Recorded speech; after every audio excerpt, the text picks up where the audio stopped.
أنا عارفة إن أنتم هتستغربوا من طريقتي في المكرونة بالبشاميل، بس دي اللي باعتمدها من زمان جدًا، مش مكرونة بيضة مسلوقة وعليها بشاميل وخلاص، لأ دي في حتة تانية، ولو جربتوها بطريقتي هتعتمدوها إن شاء الله. أول حاجة معايا شوية زيت، طبعًا هاعصج لحمة عادي بس هاتوصى شوية بالبصلة، وبعد ما البصلة تدبل هاخد منها معلقة واركنها على جنب، ودلوقتي هاقول لكم ليه. نص كيلو لحمة مفرومة، أول ما تبدأ تغير لونها هاضيف عليها فلفل أسود، شوية قرفة صغيرين والملح طبعًا، وبعدين هاشيلهم على جنب.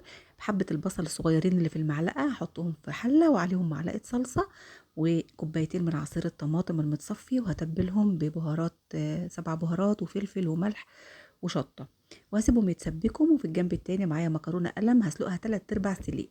لتر من الحليب هضيف عليه 4 معالق من الدقيق وشوية ملح وشوية فلفل على البارد، وأول ما يبدأ يغلي ويتقل هضيف عليه معلقة من السمنة أو من الزبدة. بعد ما الصلصة اتسبكت هنزل بقى بالمكرونة، هقلبها تقليبة كده فيها، وهجيب الصينية اللي هحط فيها المكرونة بالبشاميل، هحط معلقة صغيرة كده في القاع بتاع الصينية، وبعدين هصب نص المكرونة الجميلة دي وعليها اللحمة المفرومة، وبعدين بالتناوب بقية المكرونة وفوقها كمان البشاميل، ودخلوها بقى الفرن رف أوسط شوية، وبعدين يفتحوا عليها الشواية، هي ما بتتأخرش خالص في الفرن. وبعد ما تبرد هتطلع بقى زي ما حضراتكم شايفين كده، الخلطة بخلطتها من غير جبنة ومن غير أي حاجة. دي طريقة والدتي رحمة الله عليها، ومعتمداها من سنين، وإن شاء الله تعجبكم.